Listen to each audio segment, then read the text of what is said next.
Good afternoon. Hope this video finds you well, and I just want to take a brief moment to let you know that the absolute hardest part of filming these videos is this introduction. These first 15 seconds, which seem really unimportant, I probably reshoot this like a dozen times and keep going, that's not it, that's not a good start. I do it every single video.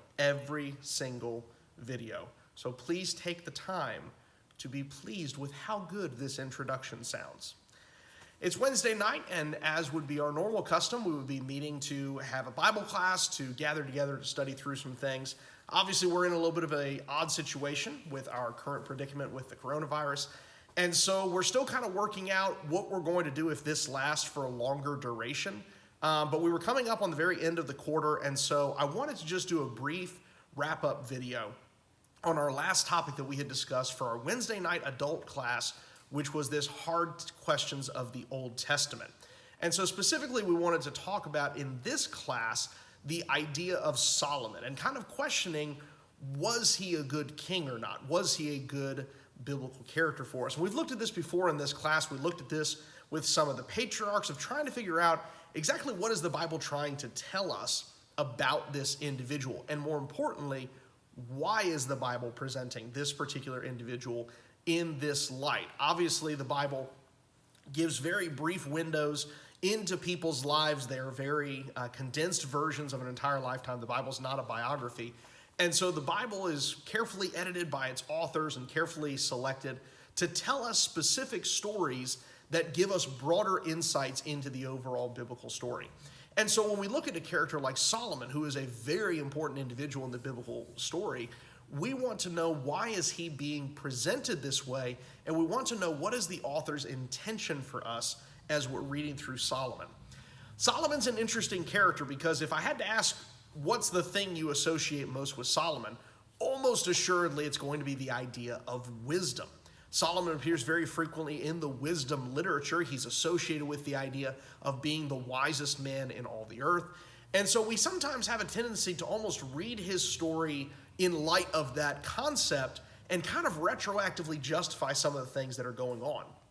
What I want to propose is that if we read through the account of 1 Kings in the first 11 chapters, just through a non-biased reading, a natural reading of it, I think we're going to come across from a different picture of Solomon. So that's what we're going to try to do tonight in a video that's going to be a little bit longer than our devotional videos, hopefully a little bit shorter than our sermon. Just an opportunity to give you guys some thoughts and really kind of wrap up this class that we've been doing. I'm probably going to do a similar thing for our Sunday morning class with Grace. I'm certainly sorry to see that study end, particularly on a non-assembling idea, but we're going to use that last class to finish up Grace, and then we'll evaluate from there. If Governor Abbott extends the order or orders shelter in place or some sort for the rest of the state, we're talking amongst ourselves as the preachers and the deacons and the elders, trying to figure out what are we going to do next. We'll come to that decision when we have to. Hopefully, next week we'll be able to see each other. Next week we'll be able to meet in person, and we won't have any of these concerns. But to the topic at hand, go ahead and turn over in your Bibles, if you are following along with me, to 1 Kings chapter 11. So we talked a little bit about this on Sunday. If you got a chance to listen to the audio of the sermons that I did, if you did not, I encourage you to go back and listen to that. That's going to touch a little bit on some of the things that we're going to talk about tonight, but we're going to get into a little bit more in-depth with it tonight.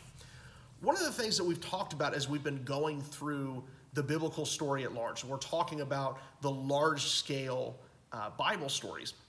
We've noted that the introduction of a character tells us a lot about who he is, and it really informs us of how we should be reading him in light of that idea.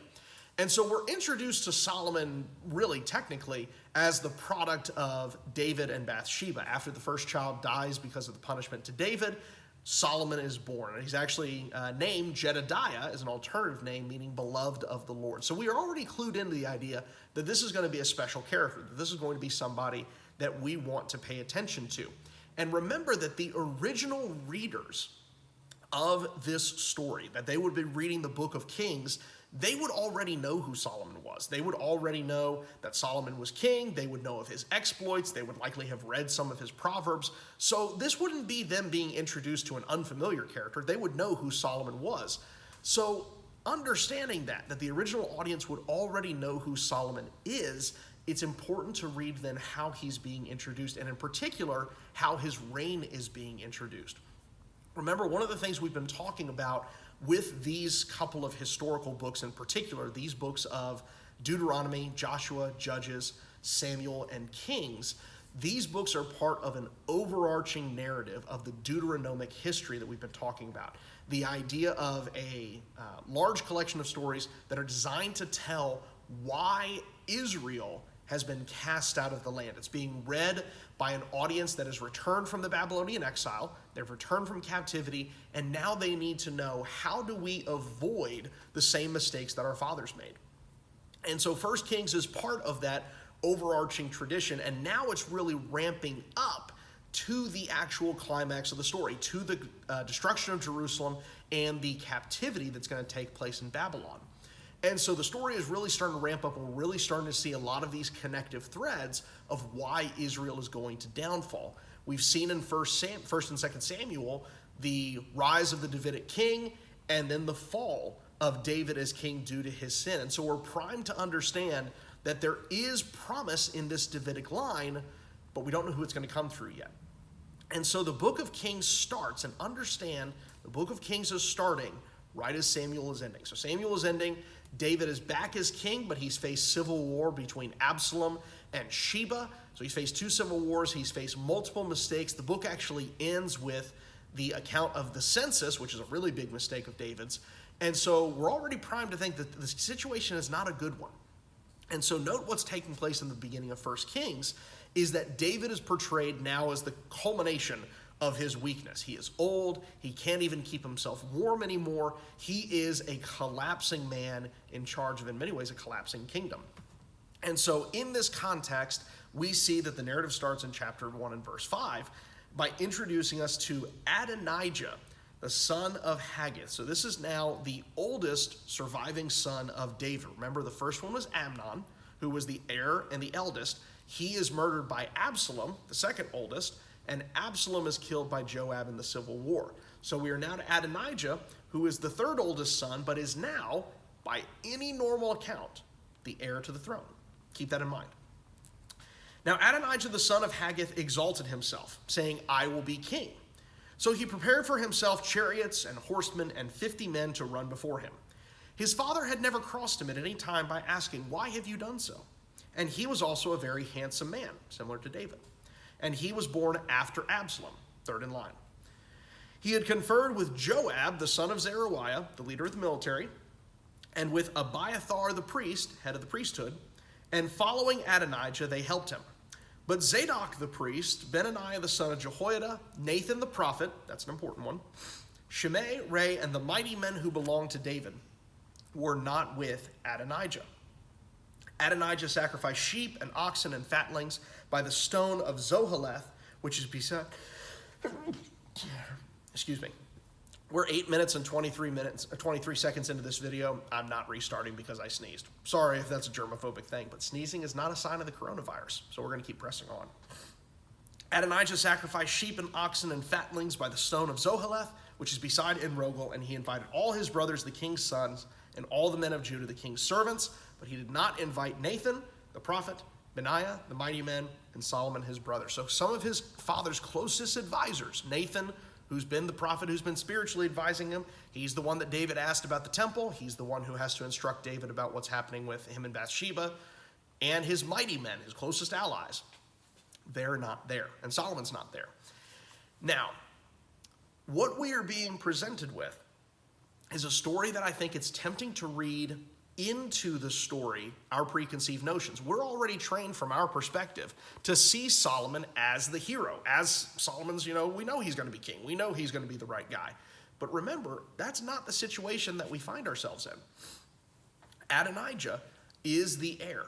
And remember what we've seen previously with Amnon and Absalom.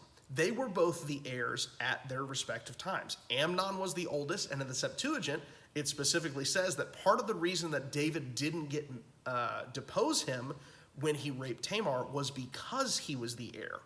That status then passes on to Absalom, who is the heir, as Joab confirms, and then it would naturally pass on to Adonijah, who's the next born son. So while we're tempted to see Adonijah as the villain automatically here, remember this is the natural course of events. He would expect to be the heir. We then are clued into a scene following that. It says in verse 11 that Nathan spoke to Bathsheba, the mother of Solomon, saying, "Have you not heard that Adonijah the son of Haggith has become king, and David our Lord does not know it? So now come, please let me give you counsel, save your life and the life of your son Solomon. Go at once to King David and say to him, have you not, my lord, O king, sworn to your maidservant, saying, surely Solomon your son shall be king after me, and he shall sit on my throne. Why then has Adonijah become king? Behold, while you are still there speaking with the king, I will come in after you and confirm your words." Now, this is a really interesting story here, because again, we can sometimes be primed to read this in light of what we already know. Well, of course, Solomon's supposed to be king. He's beloved of the Lord. He's going to be the wisest man of all time. We know he's going to be king. Of course, he has been promised this. This promise, though, that Nathan talks about is not recorded anywhere in Scripture. There's no promise that specifically says by David or by God that Solomon is going to become king.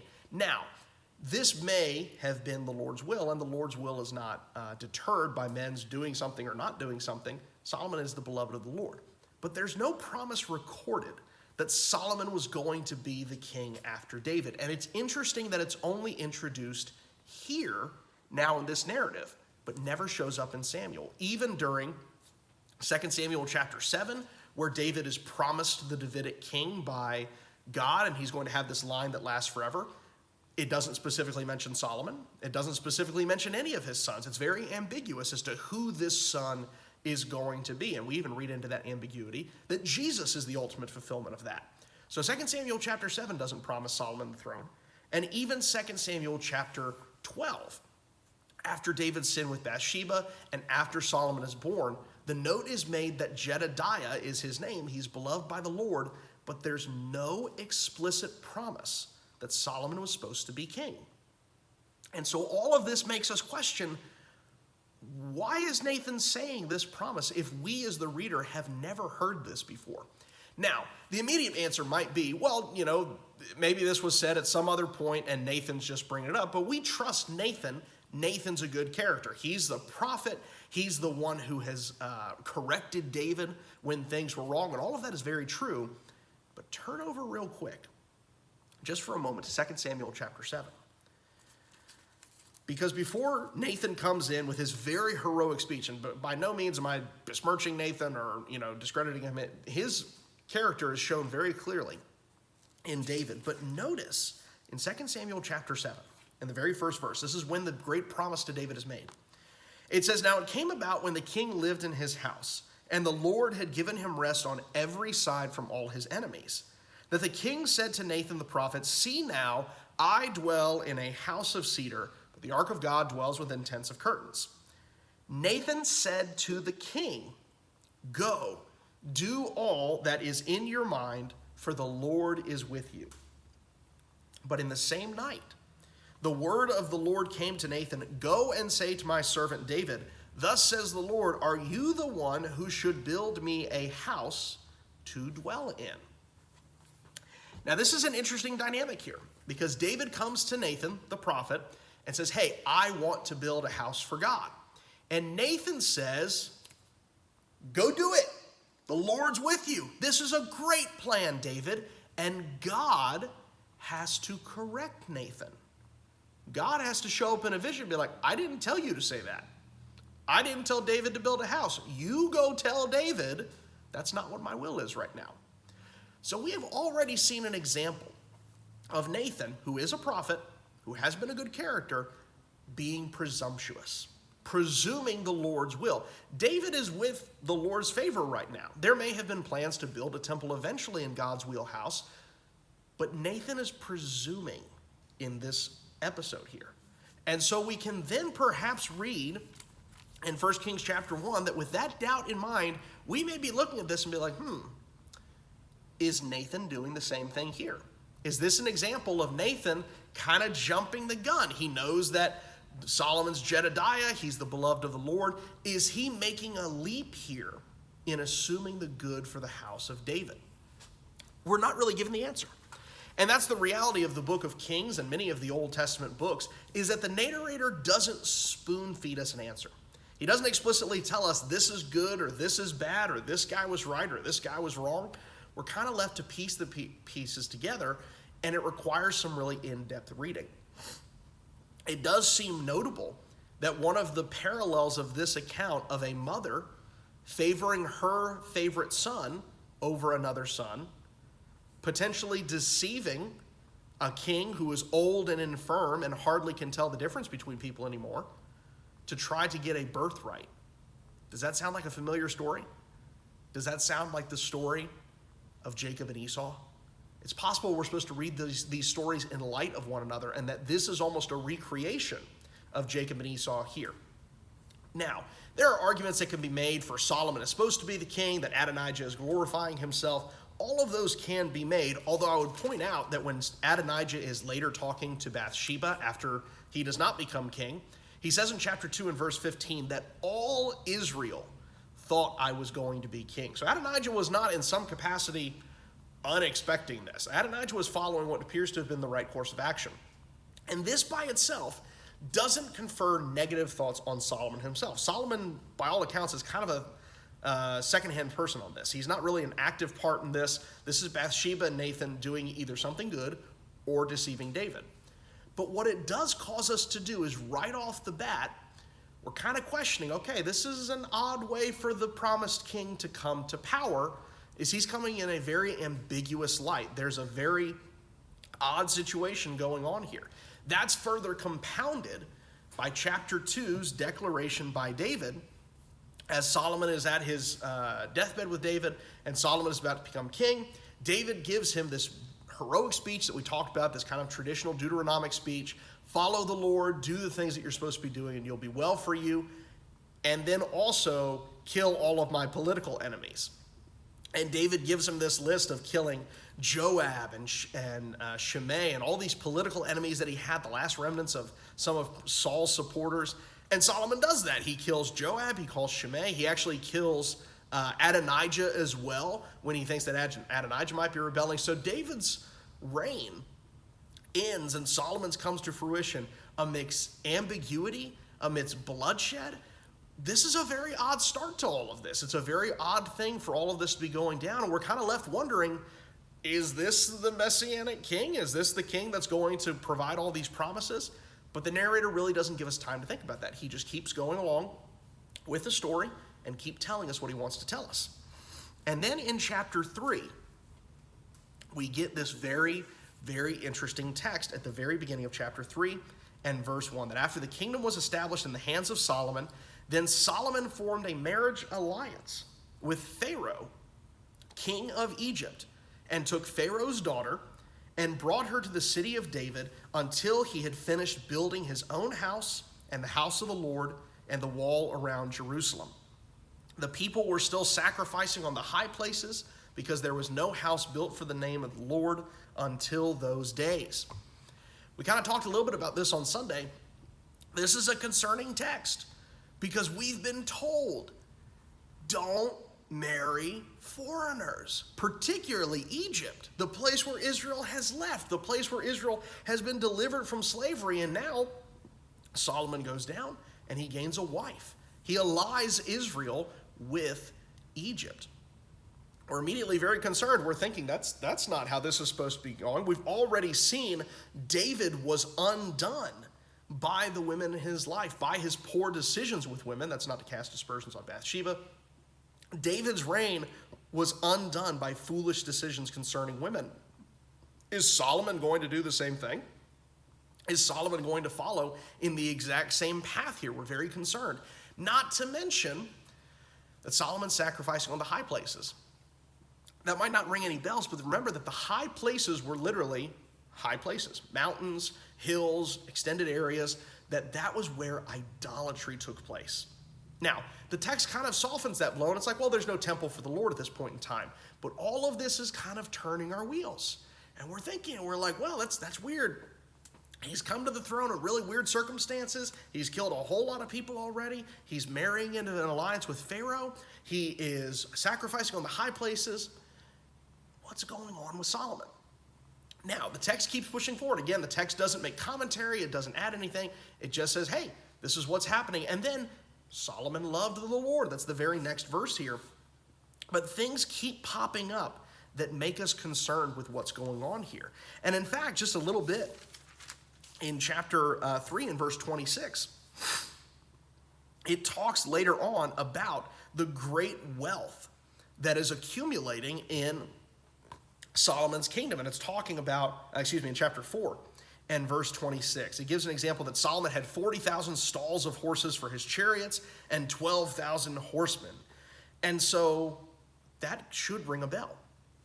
Because if you remember back in Deuteronomy chapter 17, there was a discussion of what a king should look like when Israel has their king. And so in Deuteronomy chapter 17 and verse 14, it says, when you enter the land which the Lord your God will give you, and you possess it and live in it, and you say, I will set a king over me, like all the nations who are around me, you shall surely set a king over you, whom the Lord your God chooses, one from among your countrymen you shall set as king over yourselves. You may not put a foreigner over yourselves, who is not your countryman. So we're already concerned about the Pharaoh's wife.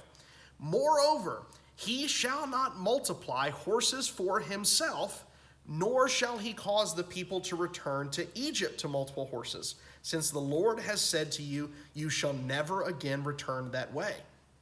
He shall not multiply wives for himself, or else his heart will turn away. Nor shall he greatly increase silver and gold for himself. That's what all this chapter is talking about. Is Solomon is marrying a foreign woman. He is increasing in wealth. He's got a whole bunch of horses, which is indicative of a big army. He's increasing in gold and silver, and all of this time, this is ringing in our ears, and we're thinking, is this the character who's going to deliver on the promise? Is this the king who's going to deliver on that 2 Samuel 7 promise of a king arising from David's line? And we see all of these seeds are being planted, and so the text takes a break, and it goes to talk about the temple. And the temple is built over the next several chapters. Solomon's palace is then dwelt, and then we're brought back into the narrative of Solomon in chapter 8 and chapter 9 and chapter 10. And again, we see the same thing. We see Solomon. There's too many S names. Samuel, Saul, Solomon, a lot of them get together. Solomon is increasing in wealth. He's increasing in wisdom. He's increasing in power. But when he falls in chapter 11, when his reign crumbles underneath him, we're not surprised. Because look at why it says that he falls. It says in chapter 11 and verse 1, now King Solomon loved many foreign women, along with the daughter of Pharaoh, Moabite, Ammonite, Edomite, Sidonian, Hittite women, all these people we've seen opposed in Judges, from the nations concerning which the Lord had said to the sons of Israel, you shall not associate with them, nor will they associate with you, for they will surely turn your God away, or your heart away from your God. Solomon held fast to these in love. He had 700 wives, princesses, and 300 concubines, and his wives turned his heart away. So we're not surprised by this when we come to this point in Kings, because the narrator has already been prepping us for all of these problems. The problems of Solomon in chapter 3, where he marries a wife of Pharaoh's household, that leads to this problem. It's just the very first step as he gathers 1,000 wives. It means that he's getting into this continued idolatry. We're not surprised when he turns to idols because he's already been worshiping on the high places. We're not surprised when his tax policies are going to destroy the relationship between Judah and Israel, because we already know that he's accumulating wealth. We already know that he's accumulating armies.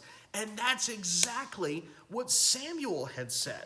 If you look at 1 Samuel chapter 8, when all of Israel comes to Samuel and they're like, hey, we want a king. We want a king like the other nations. Samuel tells them exactly what's going to occur in this thing. He says in chapter 8 and verse 11, this will be the procedure of the king who will reign over you. He will take your sons and place them for himself in his chariots and among his horsemen, and they will run before his chariots. Later on, it says he will take the best of your fields and your vineyards and your olive groves and give them to his servants. He will take a tenth of your seed. He will take your male servants and your female servants and your best young men. This is what Samuel was warning the people about. This is what's going to happen when you have a king like the nations around you. When the king doesn't follow God's plan, this is what's going to occur. And so we're not surprised when Solomon turns out to not be the king that we had been hoping for him to be. Now, some questions might immediately arise in this. Solomon said by the Bible to be the wisest man in all the earth, right? I mean, he writes Proverbs, he writes Ecclesiastes, he writes the Song of Solomon. Well, let's pump the brakes for a moment. I think sometimes we, again, get into a habit of reading into things our preconceived notions. So we know that Solomon's the wisest man. There's no denying that. But there's actually very little evidence for him writing Ecclesiastes or the Song of Solomon. Now, Proverbs is very clearly part of his text, and that seems to have been written early in his reign. And part of the reason I wanted to talk about this is this kind of preps us as we get into the wisdom literature for, quote-unquote, the portrayal of Solomon. Ecclesiastes, the author never identifies as Solomon. It's identified as the preacher, or in Hebrew the word Koheleth. And he says that he's a son of David. And so we sometimes go immediately to, oh, okay, that must be Solomon. But if you actually look at Ecclesiastes in that very first chapter, you see there's some interesting things about this. Because sometimes I think we read Ecclesiastes and the hope is that this is kind of Solomon's turning point. That after all of the bad stuff happens in the First Kings, this is Solomon redeeming himself. And while that would be a really cool story, it doesn't seem to be the case. In fact, when you look at Ecclesiastes 1 and verse 12, notice that it says, I, the preacher, Koheleth, the author, have been king over Israel in Jerusalem. So it's a past tense. Was there ever a point in time where Solomon wasn't king over Jerusalem? Was there ever a point in time where he could look back formally and say, I have been the king over Jerusalem? If he's alive, he would be the king in Jerusalem. So we're already thinking that's an odd statement. But then just a few verses down, in verse 16, he said to myself, behold, I have magnified and increased wisdom more than all who were over Jerusalem before me, and my mind has observed a wealth of wisdom and knowledge. So he's saying he's wisest among all the kings that have come before him. Well, if it's Solomon, there's only been one king that's come before him. That's David. So is Solomon bragging here and saying, I'm so much wiser than the one guy who came before me? Again, it's an odd statement. And there's some other technical reasons about it. The Hebrew is very odd in the Ecclesiastes passage. It frankly doesn't make sense that it would only be from a early Israelite king. There's a lot of Persian loan words, a lot of mix-max of languages in there. And so it doesn't make sense for it not to be from a later period. But all this aside, we sometimes read Ecclesiastes as proof that Solomon kind of turned everything around. I think the tragic reality of the story is that Solomon doesn't. That Solomon is torn away from God by his wealth, by his wives, and I think maybe in a way almost by his wisdom. I think there's a danger in knowledge, and this is actually really why I wanted to talk about this topic in particular, is that wisdom is a good and wonderful thing. It's from God. But one of the things that we're going to see as we get into the wisdom literature, and this serves as kind of a little bit of a preview for that as we're going to get into it in the next couple of months, especially as we talk about the prophets, which kind of lead into that, wisdom is not the end-all be-all. Ecclesiastes in particular is going to portray the idea that wisdom sometimes doesn't give us all the answers. And you can be the wisest man in the world. You can be as wise as a Solomon. But if you don't trust in God, if you don't put your faith in God, the wisdom doesn't matter. You can be as intelligent and as smart and as wise and as powerful in all these various attributes, but if you don't have God, it's not going to make a difference. And I think that's really what the purpose of Solomon is it shows us a man like David who came from humble origins, but he was a man after God's own heart.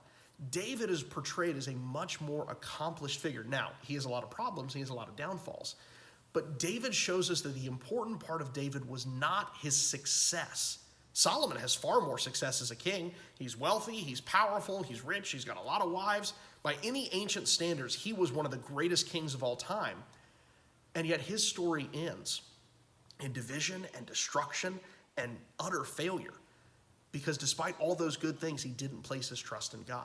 And I think that's the overarching point of Solomon, is that it doesn't matter what you accomplish if you don't accomplish it because of a love for the Lord.